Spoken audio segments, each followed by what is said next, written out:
Hi there. Hello. Welcome to our little mini video podcast here. A very, very short podcast.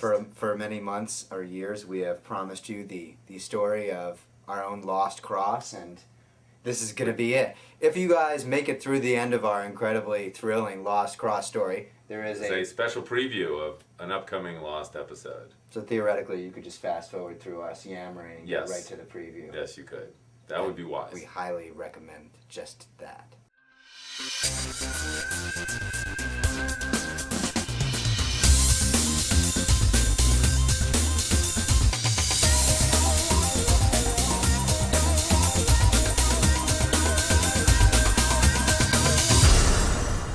One of the things that actually came up last year was some people, certain people were concerned that maybe the crosses that we were having on the show might be exaggerated, didn't really reflect reality.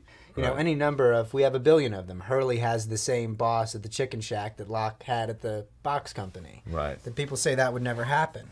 Right. But in fact, we ourselves had our own sort of indirect lost cross, which we wanted to tell you guys about today. And we had proof. We had proof that these crosses tangible actually can photographic happen in life. evidence.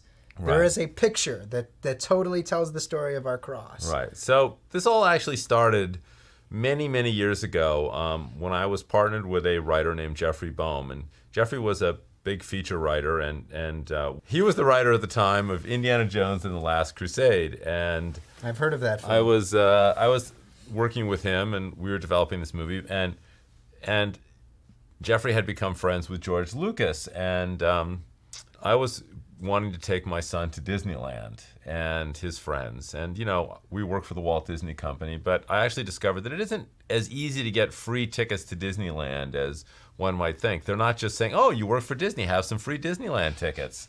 And it's even harder, actually. That's a lesson we learned later ourselves, but now we're getting ahead of it. Yes, it is. But so one day, Damon and I were talking about this, and I was figuring out if I was going to be able to get some, access to Disneyland.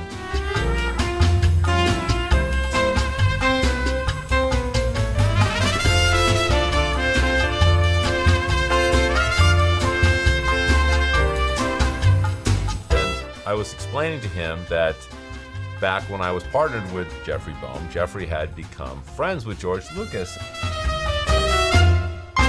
One time, George Lucas had invited Jeffrey to go to Disneyland with their families together because they had kids that were around the same age.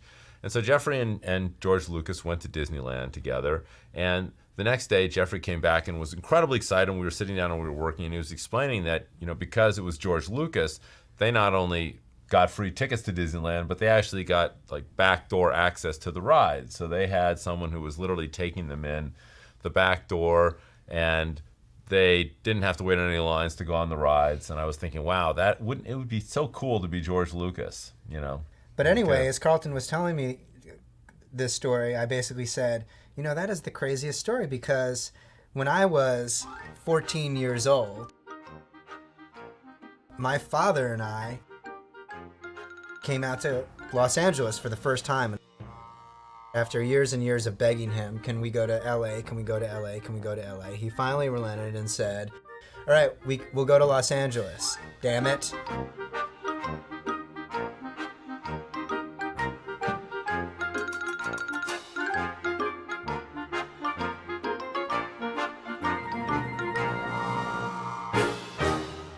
And we came out here, and the first day we went to Universal Studios, which is very exciting for me.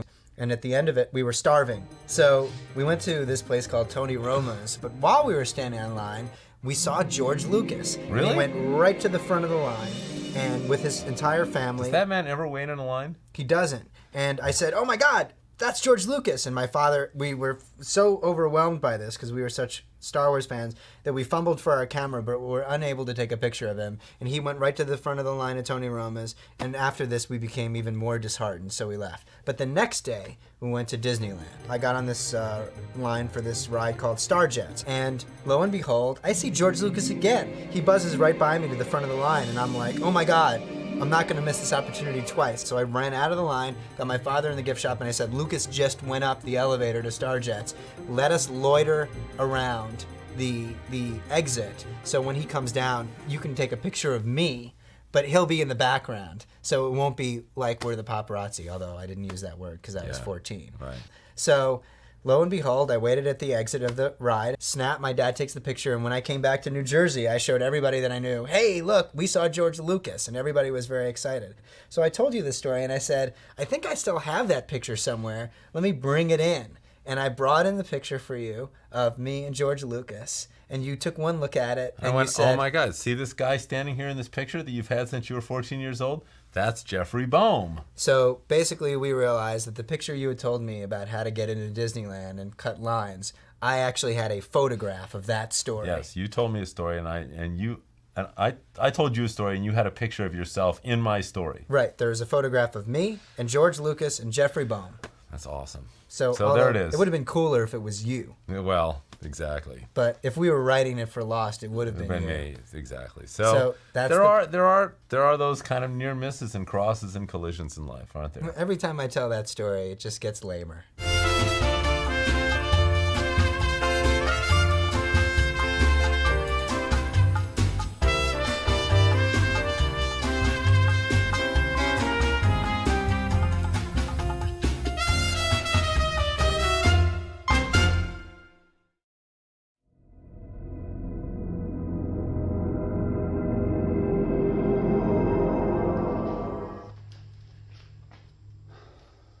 You took these blood tests, made all the notations. How old are the x-rays? A week. The tumor on your spine is borderline inoperable. And at the rate it's growing, that borderline goes away in about 1 week. Oh.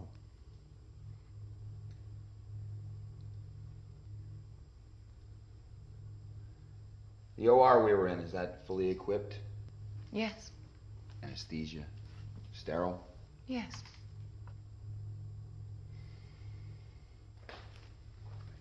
You need to be in surgery yesterday.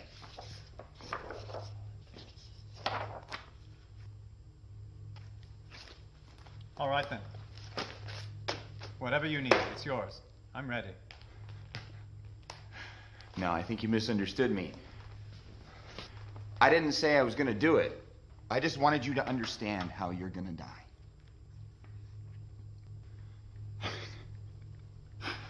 You think I believe you people?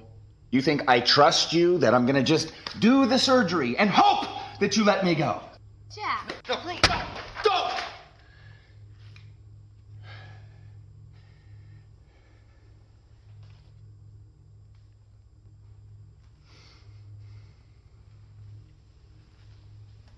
Well, Jack, I'm very disappointed in your decision. Well, Ben, at least you won't have to be disappointed for very long.